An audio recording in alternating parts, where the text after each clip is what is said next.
Welcome to Side 2 of Episode 3 of Up Your Jumper. Next up is a chat with Alex Hindman, Sustainability Officer at Fremantle Council. He spoke with me about some of the initiatives that the council are involved with. Also, Alex spoke of two projects he's been associated with that haven't worked out, but are still interesting to hear about all the same. These being the Nexus Car Share and Green Edge, a property development company. Alex began by talking about Nexus Car Share. I mean, you've had a flexi or Yeah. Yeah? Are you a member? No, I haven't got my licence, so... The next logical step to car sharing is not having a licence. Yeah, just ride my bike everywhere. Yeah, good on you. Good on you, that's key. Yeah, so well, you understand the car share model. Yeah. So, people don't own cars, they put cars out online by the hour, they're all pre-approved and pay. I think in FlexiCar you just pay like $11 an hour and then your kilometres are free. Yeah. Nexus was similar. Actually, my background, just to provide a bit of context about me, is I spent 3 years working as an engineer on an oil refinery. Okay. So for BP. Yeah. So working for the second largest oil company in the world is very different to running a small business. So that was a bit of a struggle for me, trying to come to terms with the diversity of things that I needed to be able to do. And governments weren't especially receptive either. So I approached the City of Fremantle to provide a parking bay, and it took them 14 months to do that. So, I was kind of thinking it would take a month or two, and then, I'll use that as the test case, and then I'll grow from there. Yeah. So it took 14 months to get a parking bay. And by that time, things had just dragged on, lost a lot of money already. Yeah. Had 6 cars eventually. So is it still going, or is... No, so that's shut down. Yeah, so shut down. the last 2 cars were taken out of the system end of January. Yeah. Now they've all been sold. So that was just because it took so long to get it all... It took so long to get it started up, going, and then- yeah, and it... owning a car is a very expensive proposition, so running a car is fairly cheap. Yeah. But owning a car is really expensive. Yeah. So car sharing relies on lots of people to be using the cars a lot. Yeah. So the utilisation of the cars is really key. Yeah. So getting going slowly, it was just 2 years I had about 90 members, Oh, yeah. which is nowhere near what we needed. I think FlexiCar had about 100 members after 1 year and 400 after 2 years, so a quarter of the size of FlexiCar, where they were at that stage. Perth's just a really low density city as well. Literally 120 kilometres and from Mandurah up to Joondalup. Oh, yes, it takes all that. Yeah, that's all Perth. 1.4 million. Yeah. There's not many people in Perth who need a car occasionally. Pretty much everyone needs a car enough to justify having their own. Yeah. And also there's no real hassle in owning a car, like in Melbourne. Getting a parking bay is just completely increasing. Yeah. So if you don't have a parking bay, what do you do? Yeah. Yeah, whereas in Perth, people whinge about it a little bit, but if you want a parking bay, you can get one pretty easily. So there's probably 2 things that we do interesting. So one's Living Smart. It started with this concept of individualised marketing. I think it was a better term for it, but basically the best way to change people's behaviour, the most efficient way to change people's behaviour, is just to give them targeted information that they actually want. Yeah. So instead of TV and media and signs at buses and stuff, you just ring them up and go, hey, do you want to know more about this? And then you tell them about that.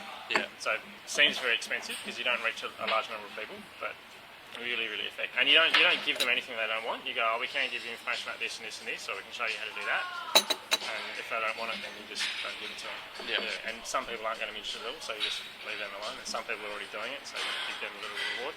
Yeah. So what was really special about Travel Smart was the way it approached behaviour change. And so Living Smart kind of grew from that, and I think 2 people at City of Freo in the community development office thought you could apply it to different other areas. Yeah. So there's City of Fremantle, Murdoch University, South Metropolitan Regional Council and the Meeting Place are the 4 founding partners who kind of came up with the syllabus and started putting it out there. There's about 7 or 10 components about different aspects of your life that you do in a sustainable way. Yeah, and this one's focused on home environment. Yeah, so it's residential setting. The stuff about healthy home, like chemical-free cleaning, and stuff about reducing your power bills and growing food at home and providing biodiversity in your garden. All that sort of stuff. But yeah, the cool thing is it's really low-tech information and a lot about goal setting and targets and doing things as a group. So Living Smart is run as a course. So every week, the 20 or 30 or 60 people rock up and they go through a workshop and set some targets or goals, and then they go home and they come back next week. So one of the things they measured, fairly rigorously, is how much people feel they belong to their community. And so the results from Living Smart is people feel much more connected. Yeah, there's 2 Murdoch reports up on the website that you may have seen.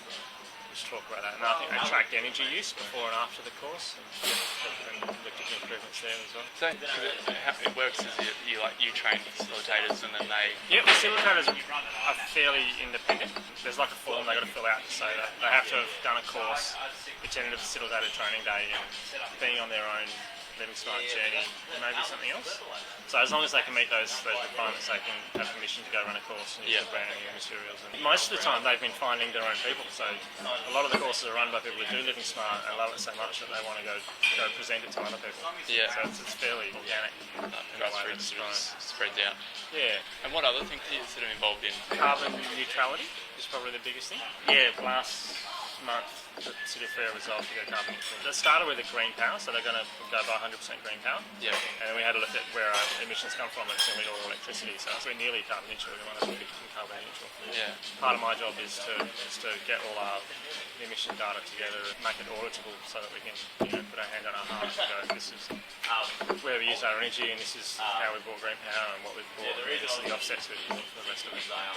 So, yeah, and that's going to be really, I think it's going to be really interesting, because I feel it takes a really strong leadership position as well in the Fremantle community, as well as within other local councils around the state. And hopefully we can go, hey, this is what we've done, and then have some program aimed at households about showing them how to become carbon neutral and what it all means. Yeah. So yeah, at the moment, just focusing on getting the numbers all together and auditable and making sure we are carbon neutral. Yeah. But the next step will be to then sort of use that as an example and then expand that out. yeah, so to local governments, to other local governments, to businesses, and to our residents.